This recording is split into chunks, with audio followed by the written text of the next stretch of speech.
Hi, welcome to the first training on how to sell more books from a table. So, just a heads up, the way this is going to work is I am going to have most of the classes for prep work, right? So, they're going to go in order of getting closer to the event, then at the event, and then after the event. But this is something that if you have a book table tomorrow or even later today, you can utilize what I'm going to teach you right now to sell more books from a table. So what I found is that most people are in one of two camps when it comes to sales. They're either like, don't sell, like, I don't want to be a salesperson. They're just going to like set their books on a table. They're going to play on their phone and they're going to wait on someone to come by and say, oh, tell me about your book. Or they're going to be in front of their table, word vomiting everything, telling them the entire plot of every book that they have and really pushing the sale.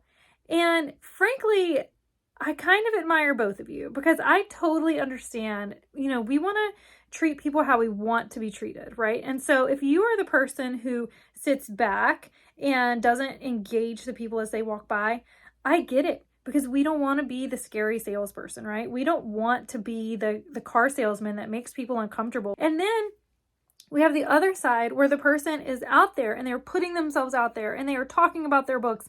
And I just really admire that too, because that person is like, I am getting this. I am a go-getter and I'm going to tell you about my book because that's why I'm here. What I want to teach is kind of how to approach people, I think, in the most effective way if you want to sell more books from the table. It's a little bit counterintuitive. So the first thing I want you to do is get the sales out of your eyes. Like when you look at people as they come by, instead of seeing them as a potential sale or a potential not sale or a potential rejection or a potential whatever, I just want you to see them as a person. That's it. Because truly selling things from a table is going to start with a connection. Now, yes, okay, if you're famous, people are going to line up, or your book is famous, people will line up, okay? And that's not who's taking this course. This is for the people who, we've got to hustle to get our books out there. We're going to have to like hustle to get random people to buy our books at the book festival or at a store where we're doing a book signing or whatever. We're not, frankly, famous, and neither are our books. So people aren't going to line up. So how do we get people lined up? How do we get more people to purchase our books? And I'm going to teach you about things to give away. I'm going to teach you about setup. I'm going to teach you about words you can say. I'm going to teach you about closing the sale, stuff like that. But really the most important thing that I want you to take away from this course, and that really all of it, the things we give away, the setup, the closing words, all those things, it really is focused on making the other person feel important and connecting with your customer. Okay, so when you're sitting or standing at your table and you're, I don't know, whatever you use to sell your books, or you have a bookshelf or whatever it is, I want you to really focus on engaging with other people, make them feel important. So what's an easy way that you can make someone feel important? The first one is to smile.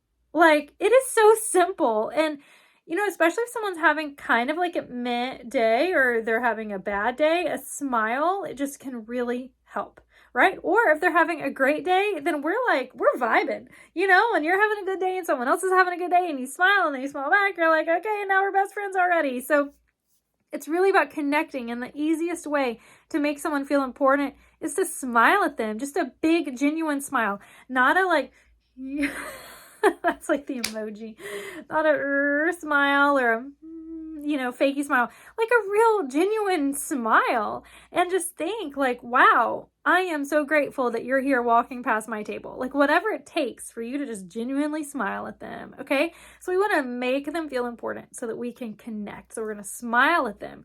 Another thing you can do is compliment them or ask them a question. I find either works. People want to talk about themselves. When you're having a conversation with somebody, the person who talks the most is usually the one who comes away feeling like that was a great conversation, right?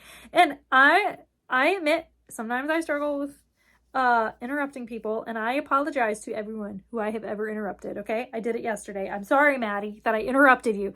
But truly, when you get interrupted, it makes you feel like maybe that other person thinks that what they have to say is more important than what you have to say, right? Whoever talks the most feels the most important, feels the most valued, feels the most heard. And that is a really easy way to make them feel important. So how do you get someone talking? Well, first of all, you can give them a compliment. Oh my gosh, I love your bag. Where did you get it? That's an easy one. Now, a guy might feel a little weird saying, oh my gosh, I love your bag. Where'd you get it? I don't know. We're all different. But think of something that you can compliment them on. And if you can't think of something that you can compliment them on, ask them what, like if they are at a book festival and they have a bag, oh, what'd you get? Or if you're at a store and they have a bag, what'd you get? Or what kind of books do you like to read? I mean, that is, if you're at a book festival, what kind of books do you like to read? That is the number one easiest question, and you can get to know them. Ask them what their favorite book of the year was. You know, just like anything to make someone feel valued and important. Connect with them with a smile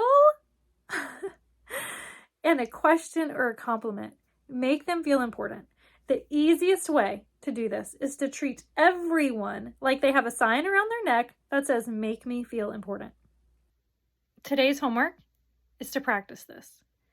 I want you to practice it with the people in your life, but then also practice it with strangers. Practice it at the grocery store, at a restaurant, if you have customers who come into your workplace, at church, wherever you're at. Practice smiling at people.